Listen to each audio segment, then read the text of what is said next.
Hello Capricorn, Sun, Moon, Rising, and Venus signs. Kamusta kayo? Sana po nasa mabuti kayong kalagayan. Welcome back po sa Star Tarot. Kung bago kayo dito, welcome din kayo. Thank you sa inyong support. I truly appreciate it. God bless you all po. Tingnan natin ang mga messages ninyo for today. Seek. Ayan. Seek and you will find. Yan ang ganap dyan, Capricorn. The power of a spirit exists in all things. Everything is made of energy, and every single thing in your physical world contains a fragment of a spirit, including you. We are all one with the spirit and always be connected to one another. Ayan. So, maaaring ang iba sa inyo dito, hinahanap ninyo ngayon ang inyong sarili. No? Maaring at some point, no, dahil siguro sa kabisihan ninyo, sa dami ninyong ginagawa, inaasikaso, maaring parang you've lost yourself in a sense. Kaya siguro sa ngayon, no, nagmumuni-muni kayo, hinahanap ninyo ang inyong sarili, no? You are in search of yourself. Sa ngayon, may mga ganong ganap, lalong-lalo na kung nare-realize nyo na ngayon kung ano yung ano ninyo, yung mga nangyayari sa buhay ninyo, ano yung mga nagaganap sa sarili ninyo, sa paligid ninyo, yung parang nagsisink in na sa buhay ninyo sa ngayon ang life itself, no? Yung parang ganon, you are, na ngayon, you're finding your purpose, you know, yung parang tinitignan na ninyo ngayon or iniisip ninyo na ngayon ang inyong relationship with God, ang inyong relationship with yourself, yung mga ganon. So, maaring may ganong ganap ang iba sa inyo dito, Capricorn, kaya you are in search of yourself, no? We have relationships, ayan, so maybe nurturing, cultivating your relationships, maaring yun ngayon ang ano ninyo, ang focus ninyo, no? Maaring also, siguro ang iba sa inyo is also building new relationships dito, iba't ibang klase, maaaring bagong love and romantic relationship, bagong pagkikipagkaibigan, maaaring relationship with new members of the family, yung mga ganon, ano? Relationships are just mirror images of your life, no? How you feel and treat yourself, as well as how you react and respond to different situations and people around you. Be aware that every relationship is an opportunity for your soul's growth, and maaring yun din talaga ang binibigyan ninyo ngayon din ng panahon, no? Yung iyong mga relasyon with the people around you, maaring yun din ang tinatry ninyong examinin sa ngayon, maaaring yun din ang tinatry ninyong ayusin, pagandahin, palakasin, yung mga ganon. Memories, ayan, so parang ano kayo ngayon, Capricorn, parang malalim ngayon ang mga nararamdaman ninyo, malalim ang mga iniisip ninyo, no? Ngayon, sa memories card na to, ang feeling ko dito, siguro nag-i-emote kayo, nagmumuni-muni kayo, maybe you are all alone sa ngayon, and that's why parang nagfa-flashback sa inyo sa ngayon ang mga samahan ninyo, no? Ang mga remarkable moments ninyo with your loved ones, no? Maaring yun ang inaalala ninyo ngayon, yun ang nire-reminisce ninyo, no? Maaari din naman na yung loved ones ninyo on the other side is trying to connect with you sa ngayon, kaya ganun din ang nararamdaman ninyo, yung parang nararamdaman ninyo na nandyan sila, nararamdaman ninyo na they are speaking to you, yung ganun, no? Maaari din na you are praying right now, no? At nakikipag-usap kayo sa loved ones ninyo on the other side in prayer, no? Your memories are like diamonds in the treasure chest of your spirit. More and more memories are arising within you. Remember the happier moments with your loved ones who are here in the spirit world, for neither time nor distance can stop the energy of love that you have for one another. Yan. So, alam naman ninyo, aware kayo, no? Na kahit nandun na sila sa other side, you know that they are still sending you love, no? You know that you love them and they love you, no? What else? We have dream talk. Ayan. So, Capricorn, maaring marami kayong panaginip lately, no? Maybe this is the divine universe sending you messages or talking to you through dreams. Maaring this is your loved ones talking to you through your dreams, no? Kaya mahalaga, no, Capricorn, na yung mga elements po na nakikita ninyo sa inyong panaginip, kapag kung ano pa ang naalala ninyo pagising ninyo, make sure na you write them down on paper. At kapag may panahon na kayo, no, i-google po ninyo yan. Hanapin nyo po. Marami ng vlogs ang nag-explain ng mga panaginip natin online. Kaya ano po, i-search po ninyo yan. No, because those are messages for you from the spirit realm. From God, from your angels, spirit guides, or from your loved ones na nag-passed on the other side. Okay? Your subconscious constantly and subtly speaks through your dreams. It's just one of the many ways in which your soul and those here in the spirit world can reach out and communicate with you through signs, symbols, messages, and more. So what else for Capricorn? Father's love, Capricorn. Talaga, no? Marami kayong panahon ngayon para magmuni-muni, para connect sa inyong sarili, mag-connect sa spirit world, no?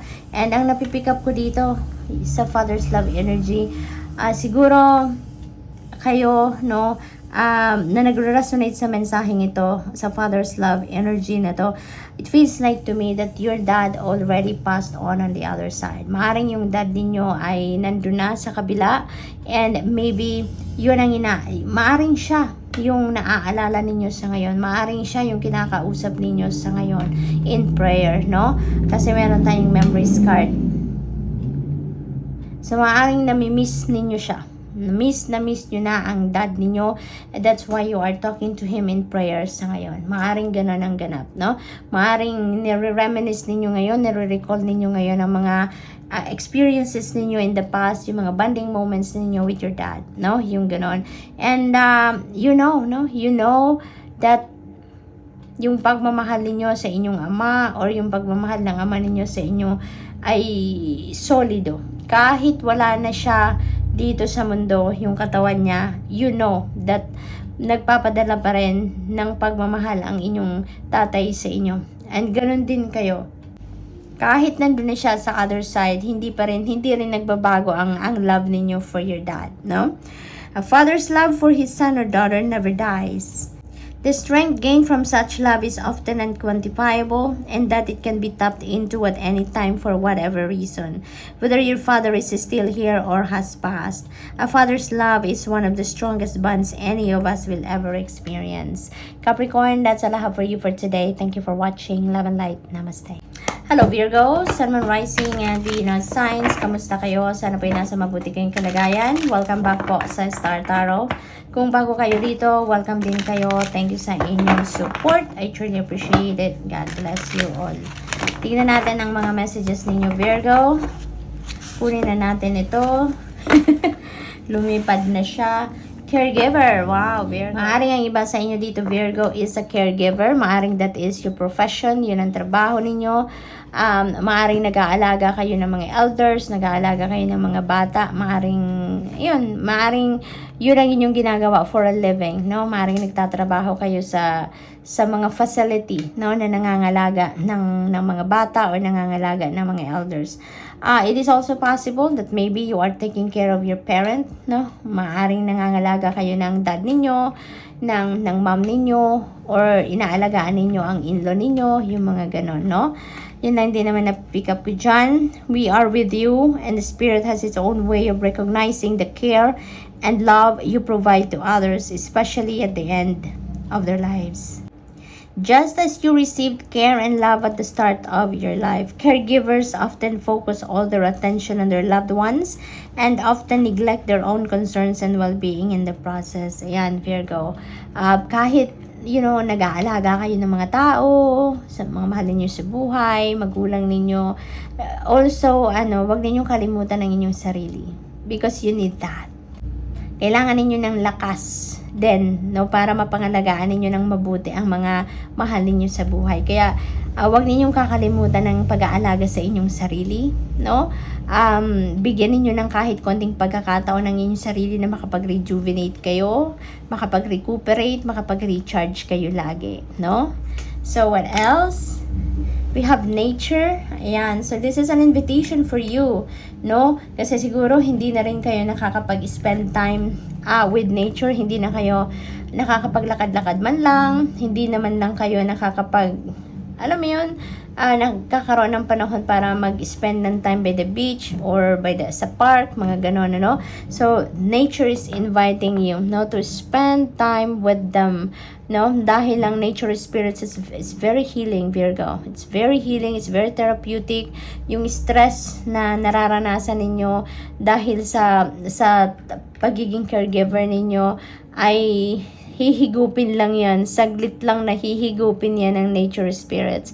No? Nature is very, very powerful, no? In sucking stress sa katawan natin. Kaya siguro meron din kayong mensahe dito para nang sa gayon, you know, makipag-reconnect kayo sa nature at saka ma-absorb ninyo ang healing energy, no, ng nature spirits. This is a time to absorb the healing properties that nature has to offer. Your body, mind, and soul need nourishment. Yan, energy, revitalization, and strength. That's very true.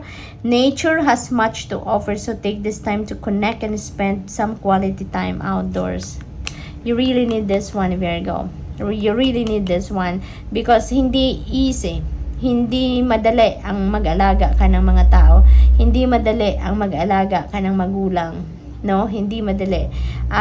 Kaya kailangan mo na mag-rejuvenate ka. You need this. This is very, very effective. This is very powerful tool, no? Na magagamit ninyo para kayo ay makapag-recharge, no? Matanggal ang stress sa katawan, makapag-renew kayo ng inyong sarili. Okay? So, make time for that. Ground yourself. Yan, talaga. Kailangan din ninyo ito ngayon dahil sa dami ng kabisihang ginagawa ninyo, no? You're taking care of your elders, you're taking care of children, you're taking care of your patients, no? Yung ganon. Stressful yan, no? You need unconditional love para magawa ninyo ang trabahong yan. Kaya, periodically, kailangan talaga ninyo na mag-ground kayo ng inyong sarili, kailangan ninyo na mag-renew ng sarili, kailangan ninyo na mag-declutter ng inyong sarili of stress lalong-lalo na, no? So, you really need to ground yourself, otherwise, it will lead you to imbalances sa iba't ibang parte ng buhay ninyo. And you don't need that. You don't need that. You need focus, you need concentration, you need to be on the center, no? Kaya kailangan ninyo na mag-ground kayo ng inyong sarili, okay? Being distracted and focused, tired, irritated, and impatient are all signs that you're ungrounded, no? So, maaaring all of the above yan na nararamdaman ng iba sa inyo dito, Virgo, no? Maaaring ganyan. Now is the time to become centered and allow your spirit to help you ground yourself and reconnect with the divine source, okay? Strength. Parang isang lang ito isang kwento lang ang tinatakbo ng mga cards na to. Strength. This could be either strength, this could be courage na kailangan ninyong i-activate dito para mapagpatuloy ninyo ang pagsisilbi sa inyong magulang, pagsisilbi dito sa mga taong inaalagaan ninyo. You may need also your inner strength and courage dito ng magkaroon kayo ng tatag ng dibdib, lakas ng loob, no, para maipagpatuloy ninyo, maharap ninyo mga challenges sa ginagawa ninyo, no, sa ngayon na pag-aalaga. This could also resonate with physical strength, no? You may also need to maintain talaga your physical strength dito, kaya kailangan ninyong mag-ground yourself, kailangan ninyong mag-spend time with nature kayo para ma-rejuvenate kayo because you need your physical strength for you to be able to perform your duties, no, and responsibilities dito sa trabaho ninyo as a caregiver, no? Strength comes from many sources. Staying strong brings confidence, conviction, and a balanced body, mind, and spirit and soul. Spirit has its own unique and beautiful way of replenishing your soul with strength as a continual basis. You're never really alone, as we are always with you. Intuitive nudges, Virgo. Pakiramdam ko naman dito, Virgo, most of you are very intuitive and very sensitive, no? Yung intuition niyo is always on point, kaya mayroon din pinapadala sa inyo ng mga mensahe, no? Through intuitive nudges and divine universe. And this is to guide you, no? Maring kailangan ninyo ngayon ng gabay, kailangan ninyo ng direction, kailangan ninyo ng clarity, enlightenment sa inyong sitwasyon. Kaya binibigyan na kayo ng intuitive nudges. So it's all up to you now para mapakinggan ninyo to. It's all up to you now on how you're going to access this intuitive nudges na binibigay sa inyo ng divine universe. Makukuha nito, maririnig nyo ito by doing this, no? Mag-meditate kayo in nature, mag-meditate kayo sa bahay, pag-ground ng inyong sarili, no? Pagmuni-muni ninyo, pagpapahinga, definitely you'll be able to listen to your intuition, no? Intuition is the language of the soul. We are all born aware with a profound sense of inner knowing. Intuition is one of the greatest gifts we possess, which keeps us connected to our higher selves, the universe, and to our divine spirit. So Virgo, that's all I have for you for today. Thank you for watching. Love and light. Namaste. Hello, Taurus, Sun, Moon, Rising, and Venus signs. Kamusta kayo? Sana po nasa mabuti kayong kalagayan. Welcome back po sa Star Tarot. Kung bago kayo rito, welcome din kayo. Thank you sa inyong support. I truly appreciate it. God bless you all. Tingnan natin ang mga messages ninyo for today.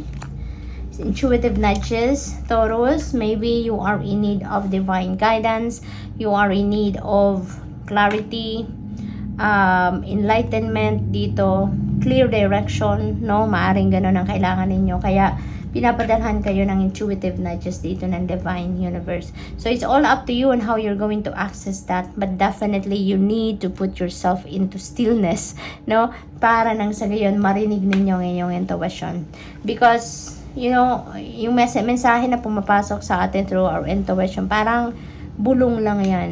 Kaya kung busy kayo lagi kayong may ginagawa, lagi kayong may iniisip, you know, most likely hindi nyo talaga yan maririnig, no? Na mga bulong sa inyo ng iyong intuition. That's why there is a need for you to put yourself into solitude, put yourself into stillness, mag-meditate kayo, mag-prayer mode kayo para matahimik, makapagpahinga muna ng inyong katawan at ang inyong isipan. Okay? Intuition is the language of the soul. We are all born aware with a profound sense of inner knowing. Intuition is one of the greatest gifts we possess, which keeps us connected to our higher selves, the universe, and to our divine spirit. So what else? We have a father's love, Taurus. Maybe ang iba sa inyo dito is feeling the love of your dad.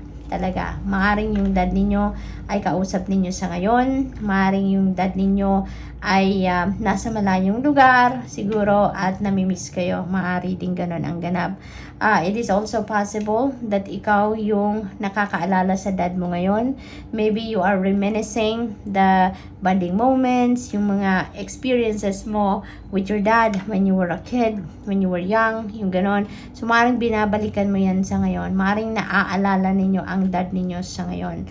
And maaari din na miss na kayo ng dad ninyo sa ngayon, no? Or kayo yung nakakamiss sa dad ninyo. So whatever the case may be, you know, ang technology ngayon ay sobrang magaling na. Kaya you can use that technology para you can constantly in contact or constantly in connection with your dad, no? Matatawagan nyo siya, mabi-video call mo siya, yung ganon. Or mas maganda, mabibisita mo siya, 'di ba? In person, no? Kaya whatever applies, no, sa inyo para na makapag-connect kayo sa dad ninyo, sa anumang paraan, you know, that will be well appreciated by your dad, no? Yun ang napipick up ko dito for some of you. Yung effort na gagawin ninyo will be well appreciated by your dad. A father's love for his son or daughter never dies. The strength gained from such love is often unquantifiable, and that it can be tapped into at any time for whatever reason, whether your father is still here or has passed. A father's love is one of the strongest bonds any of us will ever experience, kaya it is something talaga na chini-cherish natin, hindi ba? We have You Are Not Alone, Ayan, so maybe ang iba sa inyo dito, you know, you're feeling alone, no? Maaring it's either physically talaga nag-iisa kayo sa ngayon, maaring nagmumuni-muni kayo, nag-i-emote kayo, maaring ganun. Or maybe ang iba sa inyo talagang feeling ninyo mag-isa lang kayo, wala kayong karamay, walang makakatulong sa inyo, wala kayong masasandalan, yung mga ganon. But sinasabi ng Spirit sa inyo, you are not alone. No, remember that you are never alone. Ang spirit realm ay laging nandyan para sa'yo. No, ang yung mga angels, ang inyong spirit guides, they are always with you. Ang Panginoon, they are always watching you over. Lagi silang nandyan, kaya hindi ka nag-iisa. No, don't think that you are alone because you are never alone. Yun ang katotohanan. Physically, maybe siguro mag-isa kayo, maaring nasa malayong lugar kayo. But you know what? Maraming nagmamahal sa inyo. Even in a distance, diba? Merong nagmamahal sa inyo. Kaya wag ninyong isipin mag-isa lang talaga kayo. No? Maaring sa ngayon, right at this moment, siguro mag-isa kayo. Physically. Dahil siguro, wala kayong kapamilyang kasama, no? Malayong lugar siguro ang kinalalagyan ninyo ngayon. Kaya siguro mag-isa lang talaga kayo. But, you know what? No? Sa spirit realm, hindi kayo nag-iisa. Okay? Yan ang sinasabi sa inyo. We are here for you. We never left through all the sadness and loneliness. However, you cannot sense us near you or feel how much love are we sending you. We are your family, friends, and guides. You never walk alone. We will right beside you. See? Nandyan sila, Taurus. Kaya wag kayong mag-isip na wala kayong kasama, wala kayong karamay. Because God, your angels and your spirit guides will always be there. And even your loved ones na nag-pass on the other side, they're always watching you over. New beginnings. Wow, napakaganda nito. May mga bagong simula. This is an exciting part ng buhay ninyo sa ngayon na meron kayong pagbabagong yayakapin, meron kayong tatahaking bagong direksyon sa buhay ninyo sa ngayon. So this is such an exciting period in your life, no? Everything in life is constantly vibrating and moving, and therefore continuously changing and evolving. Be aware that a new beginning is on the horizon. Have courage and faith, because right now life is trying to nudge you forward and move you in a new direction. So yun, meron yung universe ngayon is intervening in your circumstances siguro and nudging you, no? And bringing you to a different path, no? Maaring parang detour, divine detour ang magaganap sa inyo. Maaring you're focusing on something else sa ngayon, no? You're doing anything and everything in your power, no? Para makarating kayo sa kung ano man ang inyong goal dito sa path na to. But maybe that is not what's best for you. Kaya merong hinahanda, no, ang divine universe na ibang direction na dapat mong puntahan, no? The universe is sending you nudges dito. May katok sa inyo. Merong mga mensaheng pinapadala sa inyo to lead you, no? To get your attention, to lead you to a different path, no? Kaya be aware of that messages, no? Taurus. We have synchronicity. Ayan. So, may nudges kayo. You're being sent synchronicities as well. Symbols, signs. And that is to guide you. To catch your attention dito na, teka lang muna, Taurus. Tigil muna. Pansinin mo muna to. No? That is not where you need to be. No? Meron akong hinanda sa'yo. Maring ganun sasabihin sa'yo ng Divine Universe. Meron akong hinahanda sa'yo na ito yung tamang direksyon na tahakin mo right at this moment. Kaya, tignan mo yung gano'n. Kaya binibigyan ka dito ng mga signs, symbols, and synchronicities, no? Iba't iba, no? Kaya pay attention to those signs, symbols, and synchronicities because that is a very important guidance para sa inyo ngayon. Magising ka ngayon sa sitwasyon na kung ano man ang pinagkakaabalahan mo ngayon, that is not where you need to be. Okay? Merong ibang direksyon na gustong tahakin ka. Yan ang gusto ng Divine Universe sa inyo. Are you noticing the signs of synchronicity that the spirit world has been sending you at this time? People and situations in your life are not just appearing by coincidence. In reality, they're being guided to you from the spirit world to help you for a specific reason. See?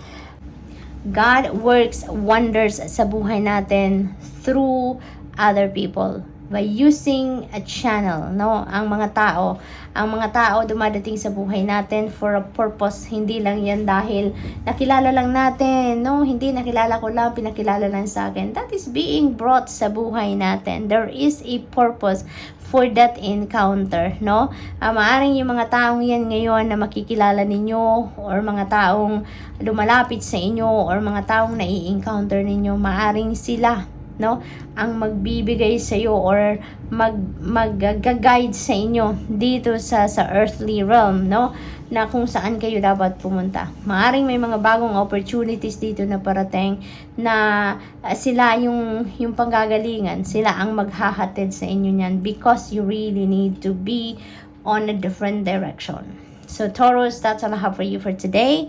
Thank you for watching. Love and light. Namaste.